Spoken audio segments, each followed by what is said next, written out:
अब अपन इस क्वेश्चन पे चर्चा करते हैं।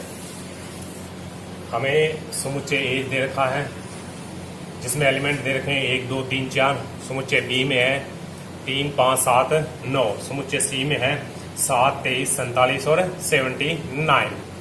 एफ जो फंक्शन है वो ए से बी के बीच में है और ए से बी के बीच में जो संबंध दे रखा है वो दे रखा है एफ एक्स बराबर 2x + 1। जी जो फलन जी है वो बी से सी के बीच में परिभाषित है और बी से सी के बीच में जो संबंध है वो दे रखा है जी एक्स बराबर x² - 2। अब हमें फाइंड आउट करना है गोफ इनवर्स को फाइंड आउट करना है और एफ इनवर्स ओ जी इनवर्स इसको भी हमें ज्ञात करना है। तो सबसे पहले आपको इस बात का पता होना चाहिए कि हमें एफ इनवर्स जब अपन ज्ञात करते हैं तो एफ इनवर्स मतलब ज्ञात करने के लिए हमें दो बातें ध्यान में रखनी पड़ती है। एक नंबर बात, सबसे पहले एफ को एकेकी सिद्ध करना होता है और एफ को आच्छादक सिद्ध करना होता है। तो एकेकी और आच्छादक सिद्ध करने के बाद में अपन ये बात लिखेंगे कि दिया गया फलन है वो एकेकी आच्छादक फलन है, अतः एफ इनवर्स विद्यमान होगा और एफ इनवर्स फिर ज्ञात करेंगे। तो एफ इनवर्स ज्ञात कर लेते हैं, लेकिन एफ इनवर्स अगर जिस टाइम अपन एफ इनवर्स ज्ञात करते हैं तो उसमें एफ एक्स हमें दिया हुआ होता है। ठीक है, एफ एक्स हमें दिया हुआ होता है तभी अपन एफ इनवर्स ज्ञात कर पाते हैं। अब यहाँ पे क्या करना है, हमें गोफ इनवर्स ज्ञात करना है। ठीक है, तो गोफ इनवर्स ज्ञात करने के लिए सबसे पहले हमें गोफ का पता होना चाहिए कि गोफ क्या है। ठीक है, तो गोफ संयुक्त फलन होता है लेकिन हमें गोफ इनवर्स ज्ञात करना है। तो यहाँ पे गोफ एक्स का कोई संबंध नहीं दे रखा है, तो सबसे पहला जो काम होगा वो गोफ में क्या संबंध है वो संबंध ज्ञात करते हैं।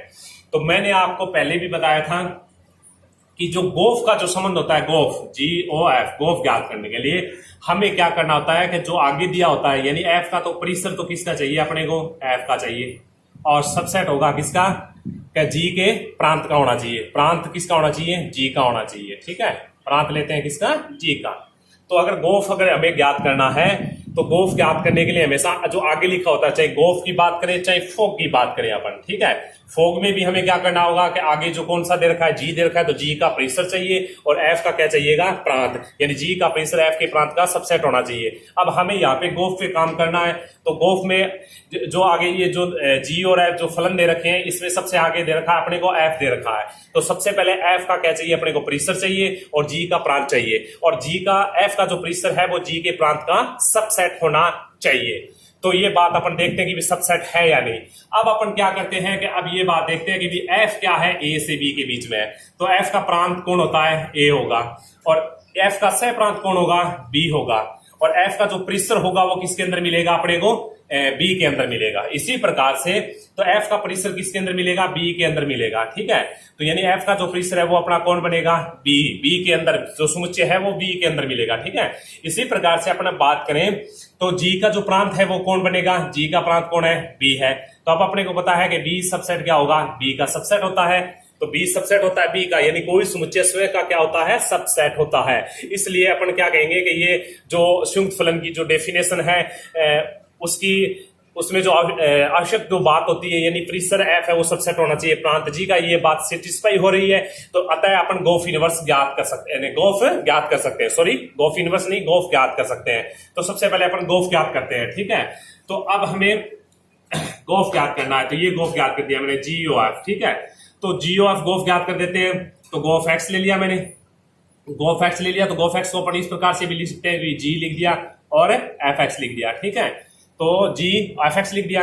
अब जी एफ एक्स का मान रख देते हैं। अभी एफ एक्स का मान कितना है, एफ एक्स का मान हमने दे रखा है 2x + 1 दे रखा है, ये लिख दिया 2x + 1 लिख दिया। ठीक है, अब हमें क्या करना है कि जी जो फंक्शन है उसमें x की जगह वैल्यू रखनी है, 2x + 1 की वैल्यू रखनी है। ठीक है, यानी x की जगह क्या रखना है अपने को, g के अंदर जो x की जगह हमें रखना है 2x + 1 रखना है। तो 2x + 1 रख देते हैं इसमें, तो ये बनता है 2x + 1 की क्या बन गया, होल स्क्वायर और ये तो x की जगह रख दिया, फिर माइनस में कितना है 2 हो गया। तो ये गोफ एक्स यानी जो फंक्शन है वो अपना फाइंड आउट हो गया, जो ज्ञात हो गया है। ठीक है, अब हमें गोफ इनवर्स ज्ञात करना है।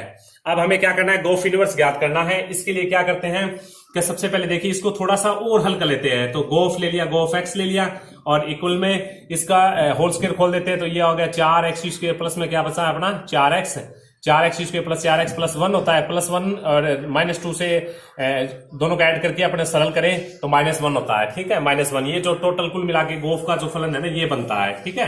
तो गोफ का जो संबंध है वो ये बनेगा 4x² प्लस में 4x -1, ठीक है। अब हमें क्या करना होता है कि ये बात मैंने आपको, अब हमें फाइंड आउट क्या करना है, गोफ की इनवर्स ज्ञात करना है। मैंने आपको पहले भी बात बता दी है कि जिसका भी इनवर्स ज्ञात करना हो तो उसको सबसे पहले जो, जैसे f इनवर्स ज्ञात करना है तो f को एकेकी सिद्ध करना पड़ेगा, f को अक्षातक सिद्ध करना पड़ेगा। इसी प्रकार से गोफ इनवर्स ज्ञात करना है तो गोफ को सबसे पहले क्या बताना पड़ेगा, आपको एकेकी बताना पड़ेगा, गोफ को क्या बताना पड़ेगा, अक्षातक बताना पड़ेगा, ठीक है। समझा ये बात। अब अपन गोफ का अगर डायग्राम बनाए तो किस प्रकार से बनाएंगे कि गोफ में सबसे पहले कौन लिखा जाएगा, f लिखा जाएगा। f क्या है अपना, a से b के बीच में है तो f हो गया a से b के बीच में, ये a है, ये क्या है, b है, इसके बीच में तो वो f हुआ। और g लेते हैं, g क्या है, b से c के बीच में, b तो ये रहा और c ये रहा, ठीक है। तो b से c के बीच में कौन हुआ अपना, g हुआ। तो a से c के बीच में क्या लिखेंगे, GOF लिखेंगे, ठीक है, GOF। तो GOF है वो किसके बीच में परिभाषित हुआ, a से c के बीच में, ठीक है। तो गोफ है वो a से c के बीच में परिभाषित हुआ, यानी गोफ का जो प्रांत है वो क्या होगा, a होगा, और गोफ का जो सह प्रांत वो क्या होगा, c होगा। और गोफ का जो पृष्ठ है वो किसके, कौन से समुच्चय के अंदर मिलेगा, c के अंदर मिलेगा। और गोफ के बीच में, गोफ जो दो समुच्चय a से c के बीच में जो संबंध है वो अपना क्या है, गोफ x है, ठीक है। तो गोफ x भी मिल गया और गोफ ज्ञात हो गया। अब अपन क्या करते हैं कि गोफ इनवर्स ज्ञात करने के लिए सबसे पहले गोफ को अपन को एकेकी सिद्ध करना है और गोफ को क्या करना है, अक्षातक सिद्ध करना है। तो एक बार फिर बात आ गई एकेकी और अक्षातक, इनको समझ लेते हैं अभी दोबारा यहाँ पे इसी क्वेश्चन में। तो सबसे पहले मैंने ये लिख दिया, अभी देखिए गोफ हमने जो निकाला है वो क्या है, a से c के बीच में है, ठीक है। और गोफ x है, इसका जो संबंध है वो क्या बनता है अपना, गोफ x का संबंध ये बनता है 4x² प्लस में 4x -1, ठीक है। तो ये गोफ का संबंध भी बन गया। अब अपन बात करें आगे, सबसे पहले अपन क्या करते हैं कि इसको एकेकी सिद्ध करते हैं, ठीक है। तो देखिए गोफ क्या है, गोफ किसके बीच में है, किसके, कौन से समुच्चय के बीच में परिभाषित है, a से c के बीच में है। a समुच्चय कौन सा अपना, ये समुच्चय है, c समुच्चय कौन सा अपना, ये समुच्चय है। तो दोनों के दोनों समुच्चय अपने कौन से, परिमित समुच्चय है। जब परिमित समुच्चय हो तो अपने डायग्राम के द्वारा क्या बता सकते हैं, एकेकी और अक्षातक बता सकते हैं, ठीक है। तो सबसे पहले मैंने a ले लिया, यहाँ पे अपने इसका प्रांत कौन है, a है। a में कौन सा पहला एलिमेंट अपने 1 ले लेते हैं, तो x बराबर मैंने 1 रखा तो ये बनता है, देखिए गोफ 1, गोफ 1 की वैल्यू रखे तो यहाँ 4 × 1 प्लस में 4 × 1 -1, 4 4 8 -1 यानी 7, ठीक है। यानी 1 जो है वो संबंध रखता है किससे, 7 से संबंध रखता है, ठीक है। इसी प्रकार से दूसरा जो एलिमेंट है वो x बराबर 2 है, तो अब अपन गोफ 2 ले लेते हैं। गोफ के अंदर x चीज का 2 रख देते हैं, 2 रखें तो ये बनता है, देखिए 4 ये बन गया, 4 2 दूनी 4 प्लस में 4 × 2 -1 यानी 4 चौक 16 और 4 दूनी 8, 16 और 8 है 24, 24 में से 1 कम गया 23, ठीक है। इसके बाद में अपन x बराबर क्या ले लेते हैं, 3 ले लेते हैं, तो ये आ गया अपना गोफ 3 ले लेते हैं और इसके अंदर 3 रखे तो ये बनता है 4 × 3 की, यहाँ बनेगा स्क्वायर यानी 9 बन गया, प्लस में 3 रखना है तो 4 × 3 -1 तो 4 × 12, 9 चौक 36, 12 36 48 -1 यानी 47, ठीक है। तो यहाँ कर्मित युग्म बनाए तो ये बनता है 2 और 23 का, ठीक है। यहाँ कर्मित युग्म बनाए तो ये बनता है 3 और 47 का बनता है, ठीक है। इसके बाद में अपना एलिमेंट कौन सा है, लास्ट वाला 4 है, तो x बराबर 4, इसी प्रकार x बराबर 4 भी रख लेते हैं। तो गोफ की जो वैल्यू जाती है वो ये आएगी, देखिए कि 4, तो यहाँ लिखे 4 मल्टीप्लाई में x की जगह हमें क्या रखना है, 4 रखना है इसमें, तो x की जगह 4 चौके 16 प्लस 4 मल्टीप्लाई ये 4 हुआ -1 हुआ, तो इक्वल में देखिए 4 चौक 16, 16 चौके 64, 70 80, 80 में से 1 गया 79 बचेगा, ठीक है। तो ये आ गया अपना इसका कर्मित युग्म बनाए तो 4 और 79, तो ये बात भी हमने ज्ञात कर ली है, ठीक है। अब ये बात ज्ञात करने के बाद में आपको क्या करना है, इसको एकेकी सिद्ध करना है, ठीक है। तो एकेकी सिद्ध करने के लिए अपन क्या करते हैं, एकेकी और अक्षातक सिद्ध करने के लिए ये देख लिया अभी ए और जो सी समुच्चय क्या है, परिमित समुच्चय है, और परिमित समुच्चय में अपने को क्या करना होता है, डायग्राम बनाना होता है, तो अपन डायग्राम बनाते हैं, ठीक है। तो ये ले लिया, देखिए ए तो हमने ये ले लिया और सी हमने ये ले लिया, ठीक है। और इसके बीच में हमने क्या है कि गोफ लिया है, ये ए है अपना, ये क्या है अपना सी है। तो ए के जो एलिमेंट अगर अपन देखें तो क्या है, 1 है, 2 है, 3 है और 4 है। और सी के जो एलिमेंट देखें तो क्या है, 7 है, फिर है 23 है, फिर क्या है 47 है, फिर क्या है 79 है। अब हम अपन देखें इन कर्मित युग्म को देखें। देखिए एक किससे संबंध रखता है, 7 से संबंध रखता है, एक 7 से संबंध रख रहा है, 2 किससे संबंध रख रहा है, 23 से संबंध रख रहा है, इसी प्रकार से 3 47 से संबंध रख रहा है और 4 79 से संबंध रख रहा है। ठीक है, तो यहां देखें कि एक 7 से संबंध रखा है, यानी एक का प्रतिबिंब कौन है, 7 है, 2 का प्रतिबिंब 23 है, 3 का प्रतिबिंब 47 है, 4 का जो प्रतिबिंब है 79 है। इसी प्रकार से 7 का जो पूर्व प्रतिबिंब है वो 1 है और 23 का जो पूर्व प्रतिबिंब है वो 2 है, 47 का पूर्व प्रतिबिंब क्या है, 3 है और 79 का पूर्व प्रतिबिंब क्या है, 4 है। अब अपन एक में क्या करना होता है कि दोनों समुच्चय का एक अवयव के साथ ही संबंध रखना चाहिए, ये मैंने आपको बताया था। तो यहाँ पे अगर देखें तो एक है वो 7 से संबंध रख रहा है, यानी एक ही एलिमेंट से संबंध रख रहा है। 2 क्या कर रहा है, 23 से संबंध रख रहा है, यानी एक इस समुच्चय का एक एलिमेंट इस समुच्चय के एक ही एलिमेंट से संबंध रख रहा है। इसका मतलब ये फलन क्या है, ये जो फंक्शन दे रखा है ये क्या है, ये एक ही है। ठीक है, अब अपन आच्छादक की अगर बात करें तो आच्छादक में क्या होता है कि जो आगे ये जो समुच्चय होता है, इस समुच्चय का प्रत्येक अवयव इस समुच्चय के किसी न किसी अवयव का प्रतिबिंब होना जरूरी है। तो इस समुच्चय का प्रत्येक अवयव क्या है, समुच्चय ए के किसी न किसी अवयव का क्या है, प्रतिबिंब है। इसका मतलब ये क्या है, आच्छादक है। तो हमने ये बात सिद्ध कर दी है, इस डायग्राम के द्वारा हमने ये बात सिद्ध कर दी कि भी जो गोफ जो फंक्शन है, नहीं गोफ जो फंक्शन है ना वो क्या है, एक है और आच्छादक है। तो अतः दिया गया फंक्शन क्या हो गया, एक भी हो गया और आच्छादक हो गया। ठीक है, अब अपन बात करते हैं, गोफ इनवर्स ज्ञात करते हैं। तो गोफ इनवर्स ज्ञात करने के लिए आपको पता है अब हमें क्या ज्ञात करना है, गोफ इनवर्स ज्ञात करना है। ठीक है, गोफ इनवर्स ज्ञात करने के लिए ये बात बतानी होती थी कभी एक की और आच्छादक बताना था, और जो हमने बता दिया है इसका मतलब गोफ इनवर्स क्या हो सकता है, ज्ञात हो सकता है। ठीक है, तो अब अपन गोफ इनवर्स बताते हैं। तो सबसे पहले मैंने गोफ को लिखा, तो गोफ का जो अपन कर्मित युग्म के रूप में लिखे तो इस प्रकार से है कि एक 7 से संबंध रखता है, ठीक है, और 2 किससे 23 से संबंध रखता है, फिर इसके बाद में 3 है वो किससे 47 से संबंध रख रहा है, इसी प्रकार क्या है जो 4 है वो 79 से संबंध रख रहा है। तो ये तो गोफ के लिए लिखा है। अब हमें गोफ इनवर्स बताना है। तो गोफ इनवर्स मैंने आपको बताया था किस प्रकार से बताएंगे कि इसको उल्टा करना होता है, ये जो कर्मित युग्म है इसको उल्टा करना है। तो 7 को पहले लिख दिया, 1 लिख दिया, और उसके बाद में क्या है 23 और 2 लिख दिया, फिर उसके बाद में 47 लिख दिया और 3 लिख दिया, उसके बाद में 79 लिख दिया और 4 लिख दिया। तो ये क्या हो गया, अपना गोफ इनवर्स ज्ञात हो गया। अब मैंने आपको एक बात बताई थी, इसी सवाल को कर लेते, ये बात हो गई। ठीक है, अब आपको ये फाइंड आउट ज्ञात करना है। ठीक है, तो ये फाइंड आउट करने के लिए मैं छोटी सी बात बता देता हूं कि इसी का मान ये जो है ना, ये जो निकाला ये ही क्या है, ये मान है एफ इनवर्स ओ जी इनवर्स है। तो ये दोनों मान इक्वल हैं और दोनों का मान क्या आएगा, एक जैसा ही आएगा। अब क्यों आएगा इसका रीजन बताते हैं आपको। देखिए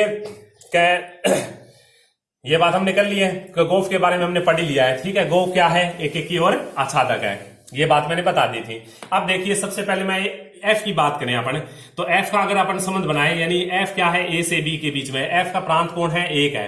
तो अब इसके अंदर देखिए एफ के लिए बात करें तो एक्स बराबर 1 रखें, तो यानी इसमें रखना है। तो F1 का मान कितना आएगा, 1 + 3 आएगा। ठीक है, तो x बराबर 2 रखें तो ये आएगा F2 का जो मान आएगा 4 और 1 5 आएगा। फिर इसी प्रकार x बराबर 3 रखें तो F क्या आएगा अपना 3, और ये कितना आ गया अपना 3 दूनी 6 और 1 7 आ गया। ठीक है, x बराबर क्या हो गया 4 रखते हैं तो F4 का जो मान है वो कितना आता है 4 दूनी 8 1 9, यानी 9 आ गया। ठीक है, तो F की अगर बात करें तो देखिए F क्या है, A से B के बीच में दे रखा है। ठीक है, समुच्चय A से B के बीच में, तो एक क्या 1 3 से संबंध रख रहा है अपना, फिर अपना क्या है 2 5 से संबंध रख रहा है। ठीक है, फिर क्या है 3 7 से संबंध रख रहा है। इसी प्रकार से अगर अपन बात करें तो 4 है वो किससे संबंध रख रहा है अपना 9 से संबंध रख रहा है। तो A से B के बाद फलन F की बात करें तो 1 है वो 3 से संबंध रख रहा है, 2 5 से संबंध रख रहा है, 3 7 से संबंध रख रहा है, 4 9 से संबंध रख रहा है। यानी समुच्चय A का भिन्न भिन्न अवयव समुच्चय B के भिन्न भिन्न अवयव से संबंधित है, यानी एक एलिमेंट है वो एक एलिमेंट से संबंध रख रहा है। इसका मतलब F क्या हुआ, एक ही हुआ। अब बात रही है कि यानी B में ऐसा कोई भी एलिमेंट नहीं है जो A के अवयव का प्रतिबिंब न हो। ठीक है, तो इसका मतलब ये क्या है, आच्छादक है। इसका मतलब ये हुआ कि F क्या है, एक ही और आच्छादक है। तो अब अपन बात करें F के बारे में, मैंने आपको बता दिया कि F क्या चीज है, एक ही और आच्छादक है। इसी प्रकार से अपन G की अगर बात करें तो G की अगर बात करें तो देखिए G किसके बीच में, B से C के बीच में, यानी G का जो प्रांत है वो क्या बनेगा, B बनेगा, और बी का प्रांत बनता है, तो अपन इसके ऊपर काम करते हैं थोड़ा सा। तो सबसे पहले मैंने x बराबर 3 लिया, तो इसमें रखें अपन, तो g3 का जो मान आएगा वो आएगा 3 3 9, 9 - 1 यानी 7 आ गया। फिर x बराबर अपन क्या रखें, 5 रखें, तो ये आ गया g5 यानी 5 5 25 - 2 यानी 23। फिर इसके बाद में x बराबर 7 यानी 7 7 49 माइनस में 2 यानी 47 यानी 47। x बराबर क्या हुआ 9, तो निम्न में 81 में से 2 गया तो 79 हो गया। ठीक है, तो ये बात आ गई 79। तो अब अपने जी की बात करें तो देखिए जी क्या है कि बी से सी के बीच में, ये अपना ये क्या ले लिया, बी ले लिया मैंने, ये क्या ले लिया, सी ले लिया। तो 3 जो एलिमेंट है बी का वो 7 से संबंध रखता है, इसी प्रकार 5 है वो 23 से, इसी प्रकार जो 7 है वो 47 से, और इसी प्रकार जो 9 है वो 79 से। ठीक है, तो ये भी क्या है, ये भी फंक्शन आपको पता चल गया। अभी ये भी क्या है, एक ही और आच्छादक है। क्यों है कि बी का एक एलिमेंट है वो सी के एक ही एलिमेंट से संबंध रख रहा है, और बी जो एलिमेंट नहीं, बी जो समुच्चय है उसका ऐसा कोई भी एलिमेंट नहीं है जो बी के एलिमेंट का प्रतिबिंब न हो। ठीक है, तो इसका मतलब जी भी क्या है, एक ही और आच्छादक है। तो मैंने आपको एक बात लिखाई थी संयुक्त फलन की जो प्रॉपर्टी थी, उसमें मैंने ये बात लिखाई थी, यदि एफ क्या है ए से बी के बीच में एक तथा जी क्या है बी से सी के बीच में 2 एक ही आच्छादक फलन है, तो गोफ जो होता है वो भी क्या होगा, उनके बीच में जो परिभाषित गोफ होता है वो भी क्या होगा, एक ही आच्छादक फलन होगा। तो मैंने इस सवाल में आपको ये भी बात बता दी कि एफ क्या है, एक ही आच्छादक है, जी क्या है, एक ही आच्छादक है, और गोफ को भी मैंने बता दिया कि गोफ भी क्या है, एक ही आच्छादक है। तो गोफ अगर एक ही आच्छादक है तो गोफ की जो होल इनवर्स होता है, तो ये प्रॉपर्टी बताई थी मैंने, गोफ की होल इनवर्स है वो इक्वल होती है किसके, एफ इनवर्स ओ जी इनवर्स के। तो ये इसी प्रॉपर्टी के ऊपर क्या था, आधारित सवाल था। ठीक है, तो ये क्वेश्चन हमने कर लिया है, क्वेश्चन नंबर 4। अब अपन इसी प्रकार का एक क्वेश्चन नंबर 6 लेते हैं। मैंने अब क्वेश्चन नंबर 6 की बात आती है, क्वेश्चन नंबर 6 लेते हैं अपन। तो क्वेश्चन नंबर 6 में अगर बात करें तो एफ जो फंक्शन होता है वो क्या है, आर से आर के बीच में है। ठीक है, और जो फंक्शन है जो इसके बीच में संबंध है तो एफ एक्स बराबर क्या है, कोस x + 2 है। ठीक है, तो ये बात दे रखी है। अब आपको बताना ये है कि एफ इनवर्स विद्यमान है या नहीं। तो आपको ये बताना है कि एफ इनवर्स अपन ज्ञात कर सकते हैं या नहीं कर सकते हैं। तो सबसे पहले आपको इसको एक ही सिद्ध करना है, फिर उसके बाद में आच्छादक सिद्ध करना है। अगर एक ही और आच्छादक फलन है तो एफ इनवर्स विद्यमान होगा। तो सबसे पहले अपन इसको एक ही सिद्ध करते हैं। तो एक ही सिद्ध करने के लिए अपन क्या करते हैं कि आपको कोस के बारे में पता होना चाहिए भी कोस क्या है। कोस क्या होता है, त्रिकोणमितीय फलन होता है, और कोस के जो मान होते हैं वो क्या होते हैं, रिपीट होते हैं। यानी कोस का जो मैक्सिमम मान होता है, मिनिमम जो मान होता है वो -1 होता है, और कोस ऑफ थीटा का जो मैक्सिमम मान वो क्या होता है, 1 होता है। चाहे एंगल अपने मतलब 30 रखें चाहे 150 रखें, आपको पता है कि ये जो चारों क्वाड्रेंट होते हैं उसमें कोस के जो मान होते हैं वो दो क्वाड्रेंट में क्या होते हैं, सेम होते हैं। ठीक है, तो दो में तो प्लस होता है, चारों क्वाड्रेंट में ही उसका मान जो संख्यात्मक जो मान होता है वो क्या होता है, सेम होता है। ठीक है, प्लस प्लस आएगा और किसी में माइनस माइनस आएगा। तो जिसमें जो कोस का घर होता है उसमें तो प्लस वैल्यू होती है। जैसे मैं बात करूं एक कोण की बात करें अपन, जैसे कोस 30 का मान बताना है, तो कोस 30 का मान कितना होता है, √3/2 होता है। ठीक है, अब 30 की बात करें तो 150 का मान कितना होता है, वो भी √3/2 होता है। अब 210 की बात करें, एंगल 210 की बात करें तो इसका मान भी √3/2 ही होगा। और अगर अपन बात करें 300 की अगर बात करें तो 300 का मान भी क्या होगा, √3/2 होगा। ठीक है, तो लेकिन अब आपको ये दिमाग में ये बात मैंने आपको पहले भी बता दी है कि अगर कोस का घर होता है, कोस के घर कौन से होते हैं, ये दोनों होते हैं, तो इन दोनों में तो ये प्लस आएगा, इन दोनों में क्या आएगा, माइनस आएगा। ठीक है, तो ये बात आपको पता है। अब क्या हुआ, मेरा कहने का मतलब ये है कि जब आपको अगर ये बात आपको पता है अगर ये बात आपको सही तरीके से पता है तो आपको ऐसे दो एंगल लेने हैं जिन पे कोस का मान क्या है, एक ही आए। अरे एक आता ही है, क्योंकि कोस का मैक्सिमम जो मान होता है वो होता है 1 होता है प्लस का, और मिनिमम मान क्या होता है, -1 होता है। ठीक है, तो इसके लिए देखिए अपन क्या करते हैं कि दो अवयव ऐसे लेते हैं। देखिए दो अवयव लिया मैंने, जैसे x = 0 लिखा तो x = 0 लिया तो f 0। ठीक है, तो इसमें लिखा cos 0 + 2 लिखें तो ये बनता है cos 2। ठीक है, अब अपन बात करें, देखिए x बराबर मैंने लिख दिया 2π। क्यों लिया है 2π, इसलिए लिया है कि आपको पता है कि ये पूरा चक्कर लगाने के बाद में 2π यानी कितना डिग्री का कोण बनता है, 360। जैसे ही 360 प्लस कोण लेंगे तो वो कौन से क्वाड्रेंट में आएगा, वो फर्स्ट क्वाड्रेंट में आएगा। और फर्स्ट क्वाड्रेंट में क्या होगा क्या वापस है ना, कोण का जो मान होते हैं ना, जो जो कोस का जो मान होगा वो -1 से 1 के बीच में, -1 से +1 के बीच में क्या होगा, रिपीट होना शुरू हो जाएगा। ठीक है, तो अब अपन क्या करें कि ये मान निकालते हैं, 2 पाई रखते हैं, तो 2 पाई रखें तो एफ 2 पाई रख दिया, तो ये हुआ कोस ऑफ कितना हुआ, 2 पाई प्लस 2 हुआ। ठीक है, तो 2 pi plus theta, 2 pi plus theta, तो 2 पाई प्लस थीटा ये कितना डिग्री का कोण बनाता है, 180, फिर ये कितना हुआ 180 यानी 360, तो 360 प्लस लेना है, तो कौन सा क्वाड्रेंट हुआ, फर्स्ट क्वाड्रेंट हुआ। फर्स्ट क्वाड्रेंट किसका घर होता है, कोस का घर होता है, तो कोस का घर होता है, तो इसलिए इसका मान क्या आएगा, प्लस आएगा, कोस का घर होने की वजह से प्लस होगा। अब आपको ये पता होना चाहिए कि भी कौन सी है, 360 वाली लाइन ये होती है, तो ये लाइन चेंजिंग लाइन होती है या नहीं होती है, तो ये चेंजिंग लाइन नहीं होती है, इसका मतलब कोस का क्या आएगा, कोस ही आएगा, तो अगले वाला कोण आएगा तो 2 आएगा। ठीक है, तो ये मान निकाल दिया मैंने। अब आपको ये पता होना चाहिए कि अपन की सिद्ध करने के लिए ये बात देखते हैं कि दिया गया समुच्चय क्या है, परिमेय समुच्चय या अपरिमेय समुच्चय। यहाँ कौन सा समुच्चय दे रखा है, अपरिमेय समुच्चय दे रखा है, तो हमें यहाँ पे डेफिनेशन जो लगानी थी वो ये लगानी थी कि एफ ए बराबर एफ बी। ठीक है, तो दो अवयवों के प्रतिबिंब बराबर हैं, तो इसका मतलब ए बी क्या है, बराबर होंगे। ये बात लिखनी होती है, ये बात हमने को सिद्ध करनी होती है। ठीक है, तो यहाँ पे अगर देखें तो देखिए F0 का प्रतिबिंब और बराबर क्या आ रहा है, F2 का प्रतिबिंब, दोनों के प्रतिबिंब आ रहा है। 0 का प्रतिबिंब कितना आ रहा है, cos 2 आ रहा है, 2 पाई का प्रतिबिंब कितना आ रहा है, cos 2 आ रहा है। तो यानी दोनों के प्रतिबिंब बराबर है, लेकिन ये अवयव क्या बराबर है, ये अवयव यानी 0 और 2 पाई अवयव है जो बराबर नहीं है, इसका मतलब ये फलन क्या नहीं है, एक ही नहीं है। ठीक है, ओके, धन्यवाद, बाकी कल पढ़ेंगे।